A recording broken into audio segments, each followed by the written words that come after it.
Mate, this ND filter does wonders. Hello everybody and welcome to another video. This one isn't a vlog, it's not a POV photography video.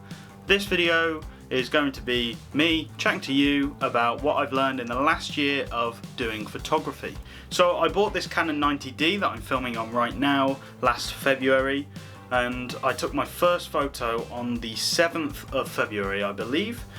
So now it's been just over a year, and I'm going to go through some photos that I've taken in the last year to track my progress and to give you some tips if you're just starting out in photography. So starting with February 2021, the first tip that I have for you is to shoot RAW and edit your photos. So this photo here is the first photo I ever took on this camera.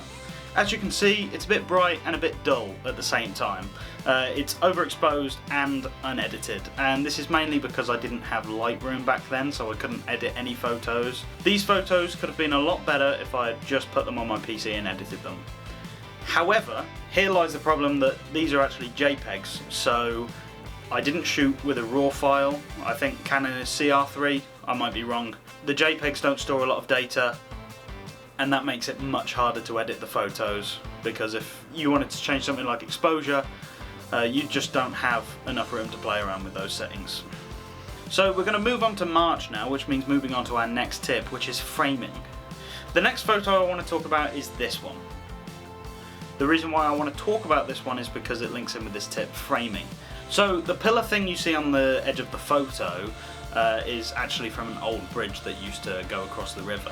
And there's a few of these pillars across the river, and I think what I should have done is use them to frame the river, maybe take a photo downstream and use them to frame the photo. Instead I just kind of zoomed in and took a photo down the river, didn't even consider the framing. Here's a photo that I took towards the end of 2021, many months after taking the first one, and as you can see, it's edited, it was shot in RAW, and I considered framing. So, lesson 2 in this video, framing. Consider it. Okay, so we're going to move on to April 2021 now, and that comes with the next tip. Shoot manual or priority. Now, if you don't know what that means, on the camera you have settings where you can shoot in full auto, full manual, so you control all the settings, or you can shoot aperture priority, or I think there's shutter speed priority, where you change those settings and then the rest is done for you. I recommend that if you want to start doing manual but don't want to go all the way just yet because you're not sure how it works. So April is the first month that I actually started shooting RAW, which meant there was more data for me to edit, and I did actually install Lightroom in April as well. However, I was still shooting in full auto, so I wasn't really getting the best photos that I possibly could. So this is the first photo that I'm going to show from April. It's some houses on a hill in Barmouth. I've done a few vlogs there, I recommend you going to check them out. Now if I shot this photo in manual, I could have made it a little bit less confusing, because as you can see we have the boats in the foreground and I'm trying to focus on the houses in the background.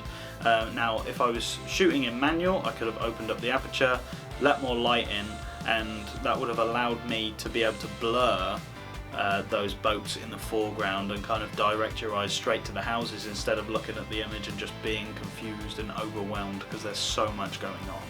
Now I was basically taking photos like this in full auto until September, which is where I changed to manual, and I will never go back. I started to see a real change in my work in September, and that goes on to the next tip. Practice makes perfect. So instantly, this is one of the first photos I ever took in September, and I'm pretty happy with it. Notice the blur in the foreground, something that I just spoke about in April's photo. And moving on to the next photo, this photo of the sheep, brilliant blurry background. And then next, this photo of my brother and his fiancée, blurry background. They really stand out, it's brilliant. However, the way I was achieving these results was by using this lens here, which is the Canon 75 to 300mm lens, and I was just zooming in as far as it goes to 300mm and I was standing back and taking the photo because I realised that if I zoomed more, the background was blurrier. What I didn't know at the time was I could have done exactly the same thing on this lens by just opening the aperture. So with this tip, practice makes perfect. I'm gonna show you some examples of what I got with the other lens, the 300mm lens, zooming in, standing back, taking photos, getting the bokeh, and then what I learned after practicing more with this lens, which by the way I haven't actually mentioned, is 18 to 55mm lens. And yeah, with practice I just learned that if you open up that aperture, you can just get so much more light and more bokeh. So here's one from before, and here's one from after. So as you can see, just practicing makes perfect. To anyone aspiring to be a photographer and trying to get into photography, all I'm going to say is do your research, find out what you need to do to take good photos, and then just go out and do it. Because if you don't practice, you won't perfect your craft. Thank you very much. I've been Joe Vlogs, and I will see you in the next video. That was such a stupid ending to a video. So I'll probably move to the side here. So this is the first photo that I ever took on this camera. So this is the first photo that I ever took on this camera. So this is the first photo I took on this camera. So this is the first photo that I ever took on this camera. I don't know what I'm doing.